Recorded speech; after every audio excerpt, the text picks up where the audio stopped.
इस वीडियो में हम पिवट टेबल को बनाना सीखेंगे। हम पिवट टेबल को डेटा की रेंज देकर भी बना सकते हैं और टेबल का नाम देकर भी बना सकते हैं। दोनों सूरतों में हम डेटा की पहली रो को कॉलम का हेडर बनाते हैं। अगर हम जानते हैं कि हमें कौन सी रिपोर्ट बनानी है या पिवट टेबल में कौन कौन सी फील्ड्स को इस्तेमाल करना है और हमें उसके लिए लेआउट का भी अंदाज़ा है, यानी हमें लेआउट भी उसका बनाना आता है, तो फिर हम एक खाली पिवट टेबल से शुरू करके पिवट टेबल को बना सकते हैं। लेकिन अगर हम नहीं जानते कि डेटा के मुताबिक हमें किस किस्म की रिपोर्ट बनानी है या किस किस्म की रिपोर्ट हम बना सकते हैं या किस किस्म का लेआउट हमारे डेटा के लिए मुनासिब रहेगा, तो कोई मसला नहीं है। एक्सेल में पिवट टेबल के लिए एक ऑप्शन है रिकमेंडेड पिवट टेबल। इस ऑप्शन को इस्तेमाल कर सकते हैं और इसके ज़रिए हमें हमारे डेटा के मुताबिक पिवट टेबल के लेआउट एक्सेल खुद बना कर देगा। फिर इसमें जो लेआउट हमें मुनासिब लगेगा, कुछ आइडियाज़ वो दे देगा हमारे लेआउट के मुताबिक, डेटा के मुताबिक। फिर उन आइडियाज़ में से हम जो लेआउट हमें सिलेक्ट करना हो वो हम सिलेक्ट करके उसके मुताबिक पिवट टेबल जो है वो बना सकते हैं। अब यहाँ हमारे पास पिवट टेबल बनाने के लिए ये डेटा है जिसमें सेल्स पर्सन है, ठीक है, स्टेट है, अकाउंट है, ऑर्डर अमाउंट है और मंथ है। और इस डेटा में हम सेल पर्सन के हर सूबे के एतबार से इसका जनवरी, फरवरी और मार्च 3 महीने का सेल्स रिकॉर्ड हमने इसमें रखा है और पूरा सेल्स डेटा है ये उस सेल्स पर्सन का। अब हम सबसे पहले इस डेटा को सिलेक्ट करके पिवट टेबल में बनाएंगे।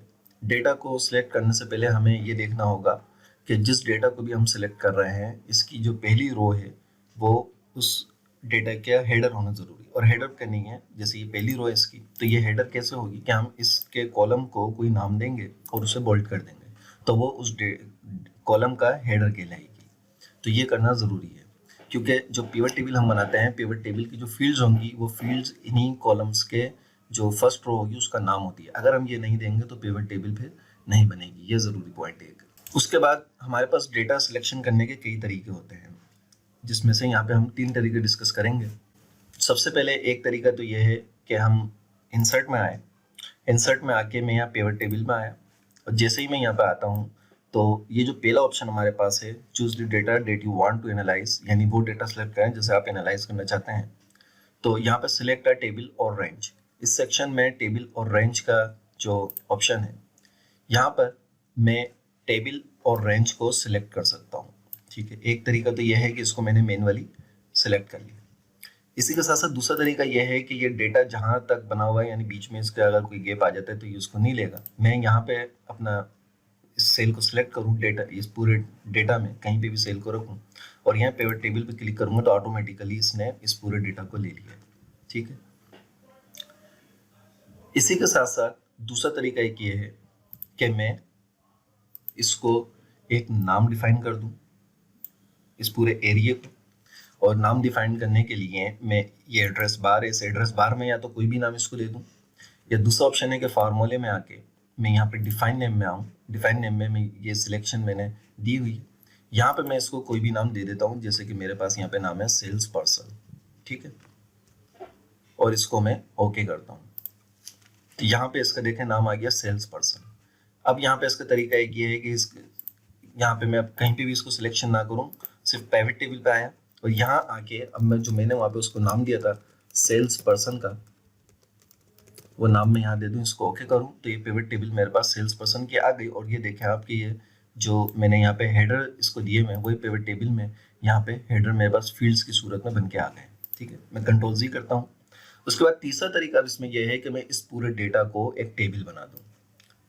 इसको सिलेक्ट करते हैं, इंसर्ट में आके मैं इसको टेबल बनाता हूँ, ठीक है। टेबल बनाने के बाद डिज़ाइन में, और डिज़ाइन के अंदर टेबल नेम है, यहाँ पर मैं इसको कोई भी टेबल का नेम दे सकता हूँ, जैसे कि वहाँ पे मैंने सेल्स पर्सन दिया था, यहाँ पे भी मैं सेल पर्सन टेबल नाम मैंने दे दिया। और इसी तरीके से इंसर्ट में पिवट टेबल में अब यहाँ पर मैं इसको वही नाम दे दूँ सेल्स पर्सन टेबल, ठीक है। तो ये पिवट टेबल और उसके ये फील्ड्स यहाँ पे बन के आ गए हैं।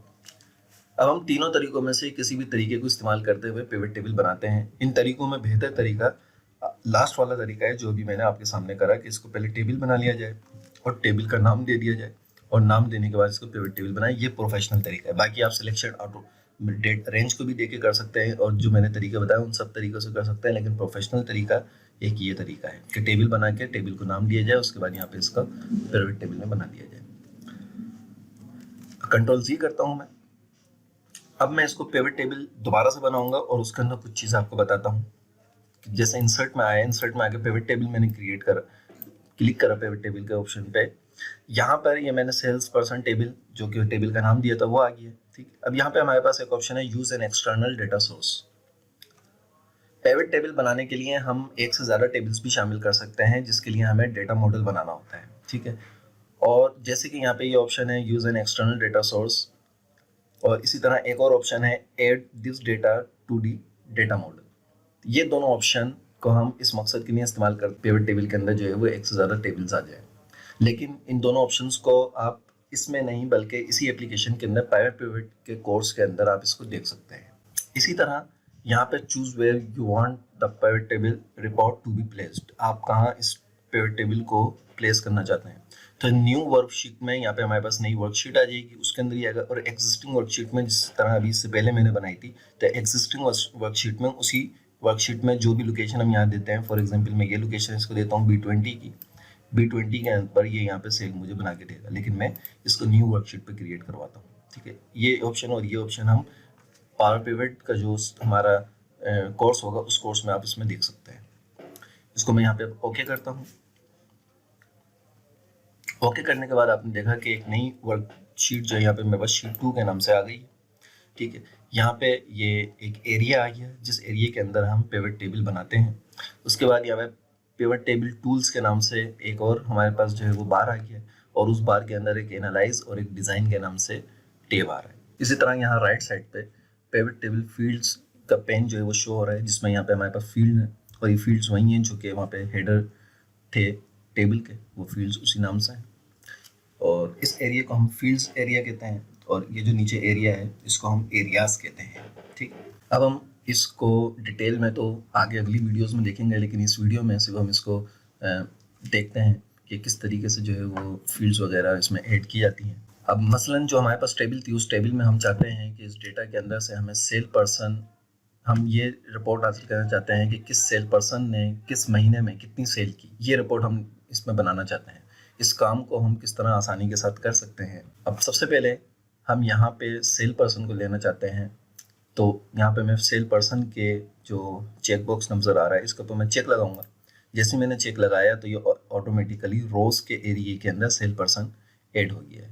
ठीक है, और यहाँ पे रो लेबल्स और SP1 SP2 जो वहाँ पे सेल पर्सन है, जो सेल पर्सन के नेम हमने यहाँ पे रखे हुए हैं, सेल पर्सन 1 सेल पर्सन 2, इसी तरह उसके नेम्स के साथ यहाँ पे आ गए। अब मैं इनकी मंथ लेना चाहता हूँ, तो यहाँ पे मैं मंथ का जो फील्ड्स है, मंथ की फील्ड के ऊपर चेक लगाऊंगा, तो ये भी ऑटोमेटिकली रोज की फील्ड के अंदर, रोज के एरिया के अंदर जो है ये मंथ आ गया है। ठीक है, और यहाँ पे ये जनवरी फरवरी मार्च।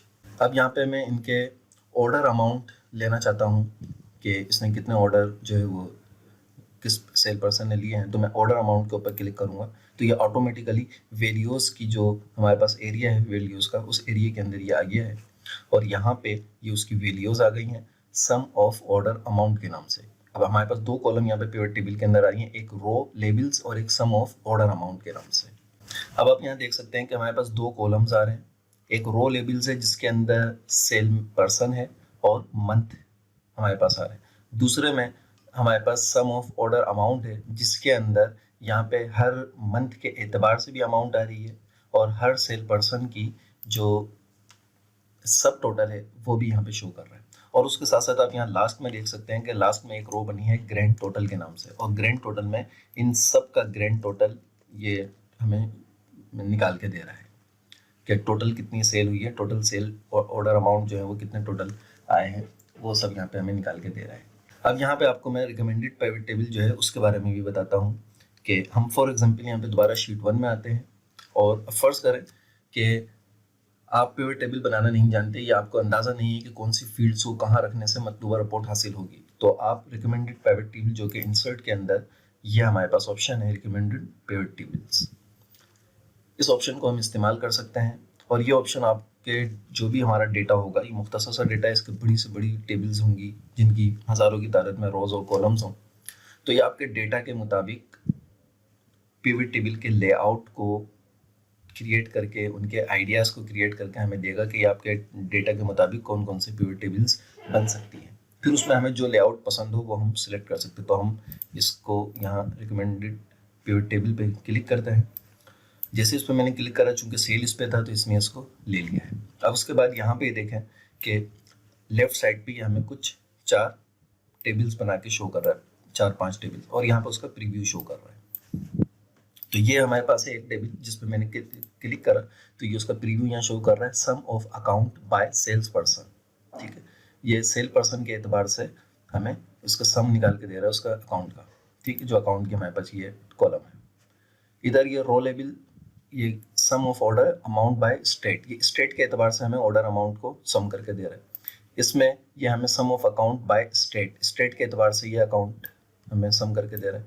इसी तरह ये यहाँ पे हमें sum of order amount and sum of account by, आगे इसको बढ़ करके देख लेते हैं, सेल पर्सन। ठीक है, कि इस सेल पर्सन ने इतने ऑर्डर अमाउंट इसके आए हैं, इसका सम ऑफ अकाउंट इसका ये है। इसी तरह यहाँ पे ये sum of account and sum of order amount by month, month wise भी दे रहा है। और इसी तरीके से यहाँ पे ये sum of order amount and sum of account by month ये यहाँ पे दे रहा है। अब इसके अंदर से हमें जो टेबल रिक्वायरमेंट हो, जो हमारी रिक्वायरमेंट के मुताबिक पूरी उतरती है, जो हमें मुनासिब लगती है, हम उसके ऊपर यहाँ पे क्लिक कर सकते हैं। तो मैं यहाँ पे फॉर एग्जांपल इसको लेता हूँ, ओके करता हूँ। जैसे मैंने ओके करा तो इसने शीट नंबर 3 क्रिएट कर दी और शीट नंबर 3 में एक पिवट टेबल मुझे बना के दी थी जिसमें रो लेवल, सम ऑफ अकाउंट आ रहा है, और यहाँ पे आप देखें तो ऑटोमेटिकली सेल पर्सन और सम ऑफ अकाउंट आ रहा है। तो ये पिवट टेबल इसने हमें रिकमेंडेड बना के दे दी है। अब हम इसके अंदर कस्टमाइजेशन खुद भी कर सकते हैं। फॉर एग्जांपल जैसे जो ये शीट नंबर 2 में हमने टेबल बनाई थी, यही टेबल हम इसमें भी चेंजिंग करके बना सकते हैं कि यहाँ पे मैं मंथ पे चेक लगाऊंगा तो सेल पर्सन के नीचे मंथ आ गया, और यहाँ पे मैं अकाउंट से चेक हटा दूँ और ऑर्डर अमाउंट कर दूँ तो वही टेबल हमारे पास यहाँ पे क्रिएट हो गई है।